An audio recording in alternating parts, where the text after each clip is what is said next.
Hello and welcome to Supposedly Fun. My name is Greg and I am coming to you from a hotel room in Seattle to talk about the Women's Prize for Nonfiction's Shortlist for 2025. Just a couple of notes. Obviously, I'm in a hotel room. The lighting is not great. Whoever is in the room above me keeps stomping around. Hopefully you won't be able to hear it.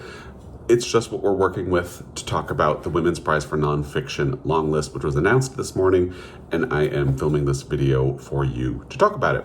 If you want more information about the Longlist or last year's reactions, anything like that, I will link it down below. There will also be affiliate links to any of these books that are available in the United States down there, and all of that fun stuff. So if you want to get any of these books, you can use those links, or you can support your local independent bookstore or support your local library. I'm also getting over a cold. You might be able to hear that. It is what it is.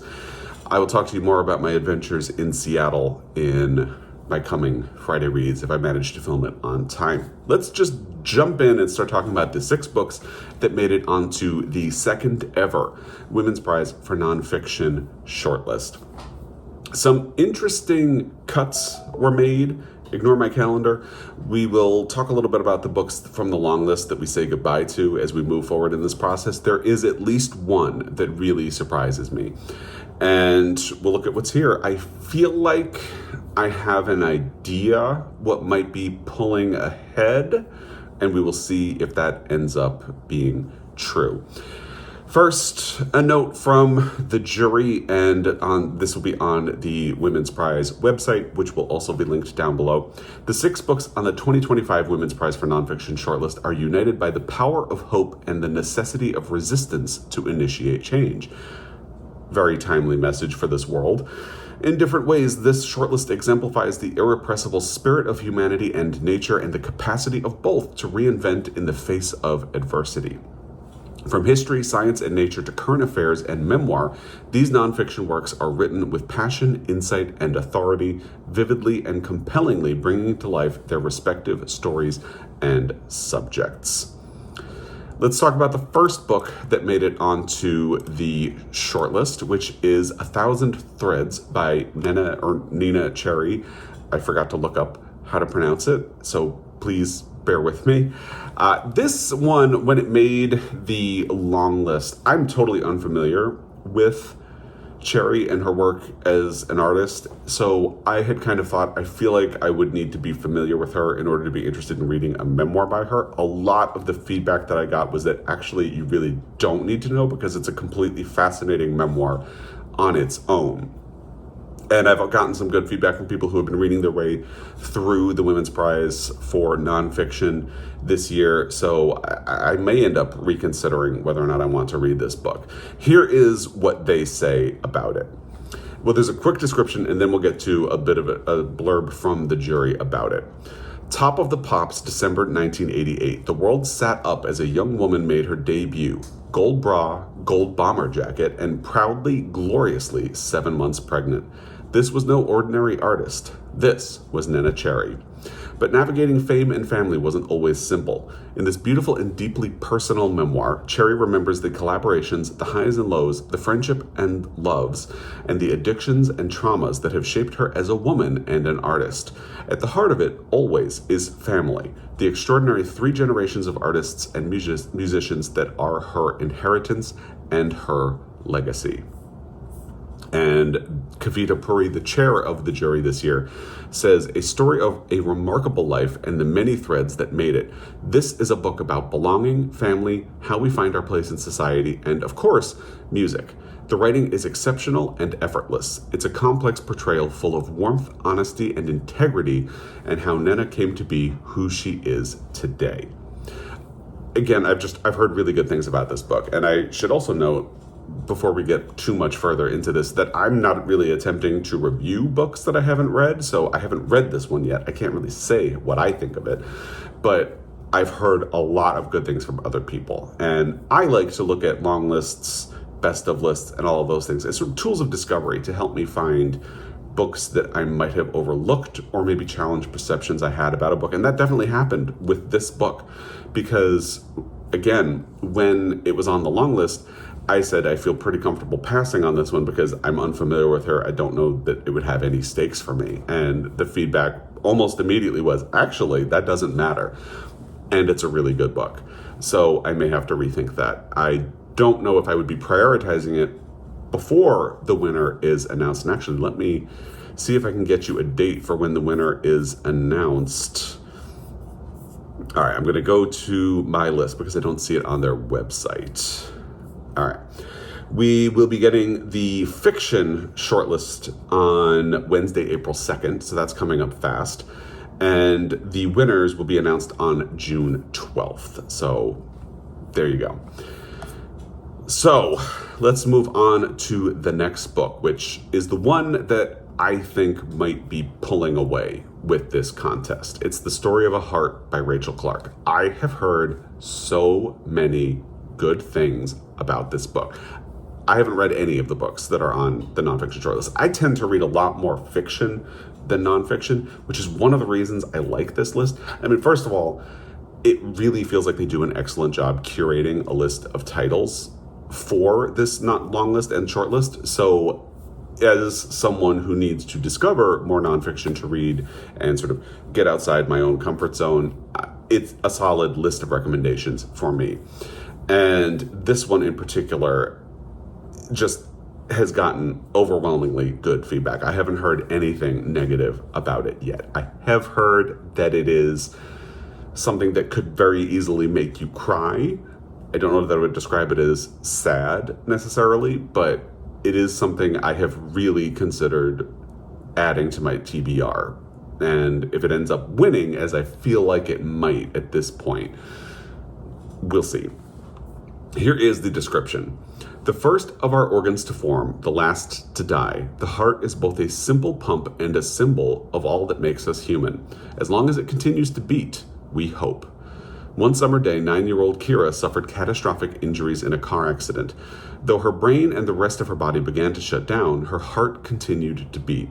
In an act of extraordinary generosity, Kira's parents and siblings agreed that she would have wanted to be an organ donor. Meanwhile, the 9-year-old Max had been hospitalized for nearly a year with a virus that was causing his young heart to fail. When Max's parents received the call they had been hoping for, they knew it came at a terrible cost to another family. This is the unforgettable story of how one family's grief transformed into a life-saving gift. With tremendous compassion and clarity, Dr. Rachel Clark relates the urgent journey of Kira's heart and explores the history of the remarkable medical innovations that made it possible, stretching back over a century and involving the knowledge and dedication not just of surgeons, but of countless physicians, immunologists, nurses, and scientists. The Story of a Heart is a testament to compassion for the dying, the many ways we honor our loved ones, and the tenacity of love. And that is why I love long lists and short lists. Again, I feel like they challenge you to think outside your comfort zone and read outside your comfort zone, because I would have completely overlooked this book. I would have said, that sounds like something that would really upset me or make me cry. I don't want to read it. And it's challenging me. So I'm now considering reading it. And I may do very well. I'd have to be ready for a cry. But it sounds amazing. We get a quote from Dr. Elizabeth Jane Burnett, who is on the jury. This book combines the author's expertise with the emotional resonance of the subject to bring together an extraordinary story. It shows how advances in medical science and nursing care made it possible for one family to donate to another a gift that can never be repaid, the gift of life. It moves effortlessly between disciplines and is meticulously researched and superbly written. I will not at all be surprised if it ends up winning on June 12th when we find out who wins both the fiction and nonfiction prize for the Women's Prize. Now we have Raising Hair by Chloe Dalton. This is another one that I had kind of said, I feel like I can pass this one by and maybe focus on some other books on the long list. And I got a couple of comments, not as many as the Nena Cherry book, but a couple of comments saying, I would urge you to reconsider. This is an amazing book. Here is the blurb. Imagine you could hold a baby hare and bottle feed it. Imagine that it lived under your roof and lolloped around your bedroom at night, drumming on the duvet cover when it wanted your attention. Imagine that over 2 years later, it still ran in from the fields where you called it and snoozed in your house for hours on end. This happened to me. When lockdown led busy professional Chloe to leave the city and return to the countryside of her childhood, she never expected to find herself custodian of a newly born hare. Yet when she finds the creature endangered, alone, and no bigger than her palm, she is compelled to give it a chance at survival. Raising Hare chronicles their journey together and the challenges of caring for the leveret and preparing for its return to the wild. We witness an extraordinary relationship between human and animal, rekindling our sense of awe towards nature and wildlife. This improbable bond of trust serves to remind us that the most remarkable experiences, inspiring the most hope, often arise when we least expect them. Which does, in hindsight, sound really interesting, so I feel a little jaded for having kind of brushed it off when it came to the Longlist. And given the good feedback that I got on it, I'm not entirely surprised to see it here on the Shortlist. We have a blurb from Elizabeth Buchan, who is a jury member. This is a beautiful meditation on the interactions between the human and the natural world that takes you under its spell. I really like how the book opens up questions of wildness. How do we let the wild into our lives, and what can we do in our own spaces to cultivate a relationship between us and the natural habitat? Which is a pretty good question, so I find myself considering this one again. But that's the point of doing these videos. It's sort of challenging my initial reactions as well. Not just leaving it with the Longlist, it's also coming back and re-examining. So I'm coming around on Raising Hare. And if you've read it, or any of these books, let me know what you thought in the comments down below. Now we get to Agent Zoe, the untold story of courageous World War II resistance fighter Elżbieta Zawaka by Claire Mully. This is the incredible story of Elżbieta Zawaka, the World War II resistance fighter known as Zoe. The only woman to reach London from Warsaw during the Second World War as an emissary of the Polish Home Army Command, Zoe undertook 2 missions in the capital before secret SOE training in the British countryside. As the only female member of the Polish elite special forces, the SOE affiliated Silent Unseen, Zoe became the only woman to parachute from Britain to Nazi German-occupied Poland. There, whilst being hunted by the Gestapo, who arrested her entire family, she took a leading role in the Warsaw Uprising and the liberation of Poland. After the war, she was demobbed as one of the most highly decorated women in Polish history. Yet the Soviet-backed post-war communist regime not only imprisoned her, but also ensured that her remarkable story remained hidden for over 40 years. Now, through new archival research and exclusive interviews with people who knew and fought alongside Zoe, Claire Mully brings this forgotten heroine back to life and also transforms how we see the history of women's agency in the Second World War. I had read a book about, and I'm completely blanking on the name, but it was about a female spy in World War II, and it was fascinating, so I feel like this would also be fascinating, and I am happy to see it on the Shortlist. It encourages me again to continue getting outside of my comfort zone and consider more nonfiction, and this sounds like it would be an absolutely fascinating one. Our quote from the jury is this. It comes from Dr. Leah Broad. This is a masterfully written biography that brings Elżbieta's extraordinary story to life in exceptional detail. Phenomenally well-researched, it's a window into World War II stories that aren't often told, seen through the life of an inspiring and powerful protagonist. The book follows Elżbieta right into the 21st century, showing the complexity of post-war politics. This is history that still resonates today.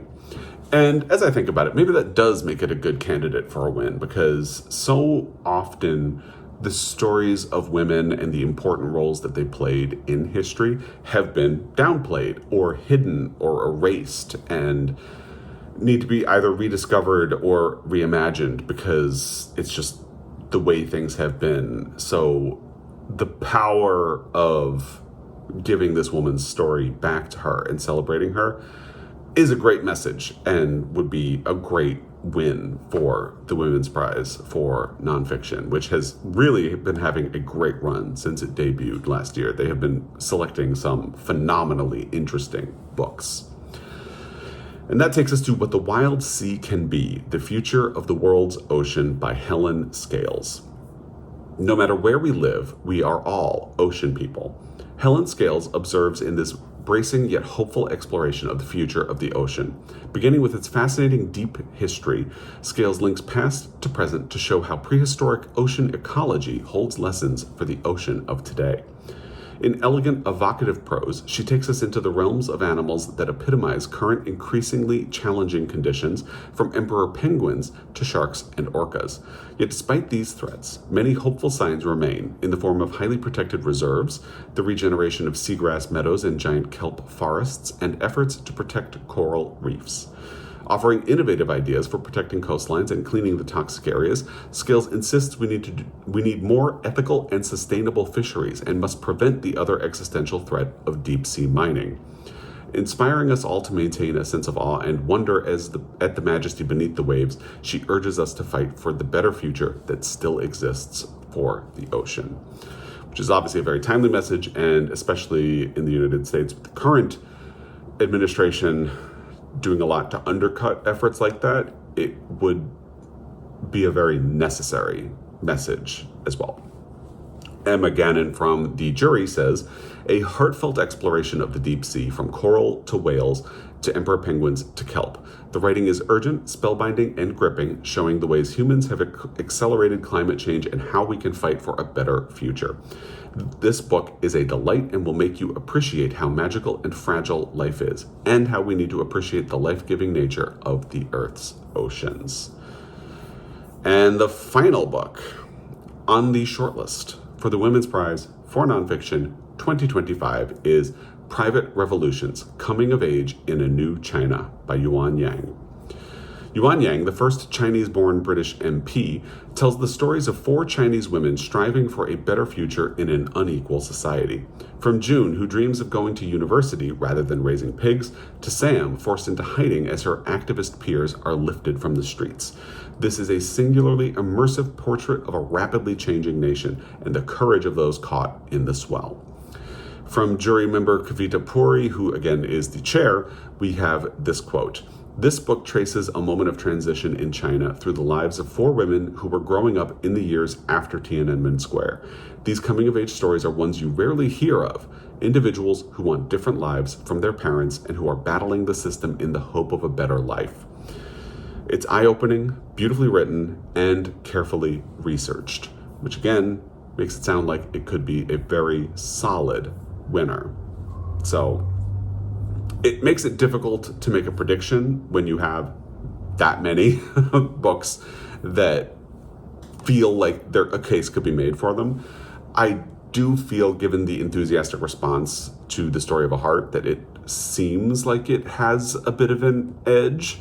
But I would love to hear what you think could emerge as a winner from this grouping, because it's a fascinating group of stories. Now, the books we say goodbye to from the long list are Autocracy, Inc., The Dictators Who Want to Run the World by Anne Applebaum. This is the one that I am particularly surprised not to see on the shortlist. It just felt like the subject matter would make it a little bit urgent, and that it was something that the jury would kind of want to put forward. Obviously, I was wrong about that, because here we are. We also say goodbye to Embers of the Hands, Hidden Histories of the Viking Age by Eleanor Barraclough. That was another one that had jumped out to me as really fascinating, depending on the academia level of it, but it was something that had stood out to me. There was Why Fish Don't Exist, A Story of Loss, Love, and the Hidden Order of Life by Lulu Miller, which also sounded fascinating and kind of fun. By the Fire We Carry, The Generations Long Fight for Justice on Native Land by Rebecca Nagel. I'm a little sad to see that not advance, just because that is a topic that I think is important and worth considering at larger levels. But I'm not on the jury for the Women's Prize, and I should not be on the jury for the Women's Prize because, well, you can guess why. We also say goodbye to Wild Thing, A Life of Paul Gauguin by Sue Prideaux. And The Peep Show, The Murders at 10 Rillington Place by Kate Summerscale. I will say, not to knock true crime, I am not surprised to see that left on the long list and not proceeding onto the short list, because I have a bit of an issue with a lot of true crime. I don't think Kate Summerscale leans into this. It sounded like it was very empathetic toward the victims and not trying to sensationalize the crime or the perpetrator of the crime or anything like that. But a lot of true crime does. And I am just altogether not surprised to see the true crime book kind of left out of the final listing. Not that it doesn't deserve to be here, just I feel like the stories they chose feel really good. So there you are. Editing Greg is jumping in because I missed 2 books, and I'm going to blame the fact that I'm getting over a cold for that. I missed The Eagle and the Heart, The Tragedy of Richard II and Henry IV by Helen Castor. That was another one that had sounded really interesting to me from the Longlist, and Outland by Jenny Fagan. And Sister-in-Law, Fighting for Justice in a System Designed by Men by Harriet Wistrich. So there you go. My apologies to those authors. Back to the rest. Well, that is it. Those are the books we say goodbye to. So if there was a book on the long list that you would have liked to see in the shortlist, I'd love to hear that in the comment section down below. If you are pulling hard for one of the contenders that did make it onto the shortlist, also let me know in the comment section down below. Let me know what you're thinking of the Women's Prize for Fiction long list as we get ready for the shortlist announcement coming very soon. All of that in the comment section down below. As always, I really appreciate your time. I will be back, not from a hotel room, but until then, happy reading.